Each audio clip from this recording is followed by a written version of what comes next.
आपने अपने बचपन में जंगल बुक तो ज़रूर देखी होगी, लेकिन क्या आप जानते हैं कि मोगली नाम का वो इंसानी बच्चा जो भेड़ियों के बीच पला बड़ा और जंगल उसका घर बन गया, वो सिर्फ रुडयार्ड किपलिंग की कल्पना मात्र नहीं था। दरअसल ये एक वास्तविक कहानी है जिसको कल्पनाओं के पंख देकर रुडयार्ड किपलिंग ने जंगल बुक जैसी किताब की रचना की थी। हुआ कुछ यूँ था कि भारत के बुलंदशहर में सचमुच एक ऐसा बच्चा मिला था जो भेड़ियों के बीच पल रहा था और जिसकी कहानी मोगली से भी ज़्यादा रहस्यमय थी। उसका नाम था दीना सनिश्चर। ये बात है 1865 से 1867 के बीच की। उत्तर प्रदेश के बुलंदशहर ज़िले का घना जंगल।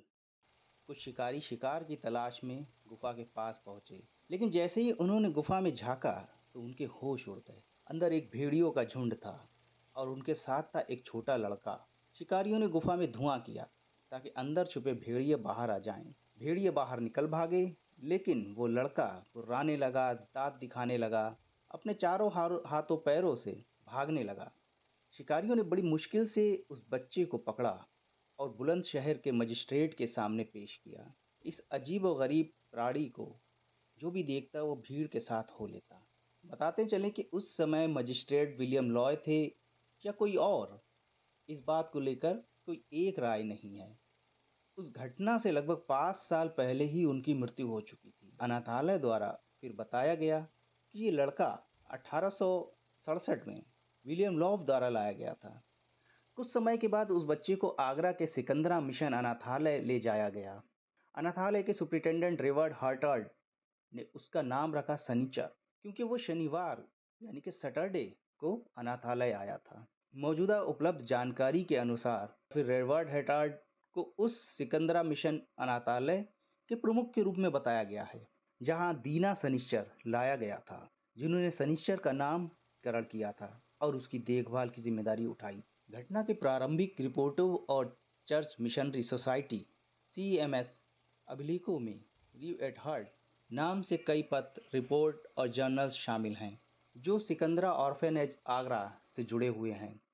इसका अर्थ यह है कि वो CMS के एक प्रतिष्ठित मिशनरी थे। अब सिकंदरा अनाथालय से शुरू हुआ दीना सनिश्चर यानी मोगली का ये नया सफ़र। सनीचर का व्यवहार किसी बच्चे से अलग था। वो चारों हाथों पैरों, कोहनी और घुटनों पर चलता था। पानी कुत्तों की तरह झुककर पीता था। कच्चा मांस खाना उसको पसंद था। हर चीज़ों को पहले सूंघता, फिर उसको खाता। गुर्राता और अजीब अजीब आवाज़ें निकालता। अनाथालय के स्टाफ कर्मचारियों को वो इतनी ज़ोर से काटता था कि खून निकाल देता था। जब उसे कपड़े पहनाए गए तो उसने उन्हें फाड़ कर फेंक दिया। वो अक्सर हड्डियों को चबाता और उन्हें ज़मीन में दबाकर बाद में निकालता। लोग कहते हैं कि उस समय वो पूरी तरह से भेड़िया जैसा बन चुका था।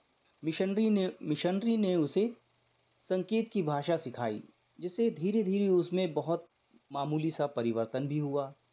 भूख लगने पर वो पेट पर हाथ मारता। अगर नशा करना चाहता तो चिलम पीने की नकल करता। वो बैठना, चलना, दौड़ना के कुछ संकेत समझने लगा था, हालांकि वो कभी बोल नहीं पाया। एक बार जब उसके सबसे करीबी दोस्त अनाथालय में मर गया तो सनीचर ने उसे अपने आप पर इशारा किया, फिर उस दोस्त की लाश की ओर और फिर आसमान की ओर। मिशनरियों ने इसे देखकर समझा कि वो कहना चाहता है उसकी आत्मा अब स्वर्ग में है और एक दिन मेरी भी ये पल सबके दिल को छू गया। ये साबित करता है कि अब वो पूरी तरह से जानवर नहीं था।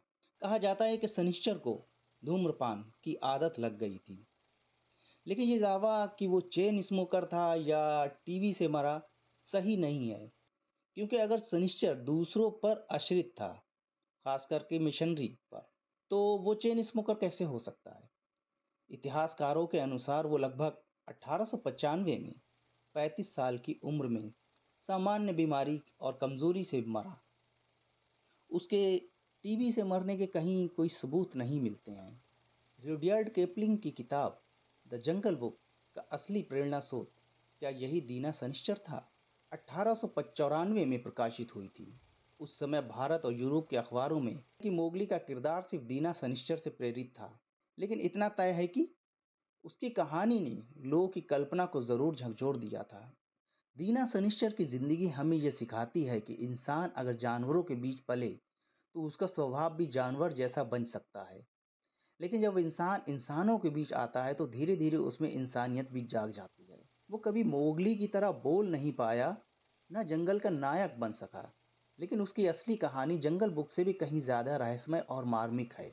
यहाँ हम आपको बताते चलें कि दीना सनिश्चर से और भी कई सारी कहानियाँ जुड़ी हुई हैं, क्योंकि उनका कोई वास्तविक ऐतिहासिक रिकॉर्ड उपलब्ध नहीं है। ये कहानियाँ बात की सुनी सुनाई कहानियाँ हैं जो दीना सनिश्चर के साथ जोड़ दी गई हैं। अगर आपको ये वीडियो पसंद आई हो तो लाइक, शेयर और सब्सक्राइब ज़रूर करें।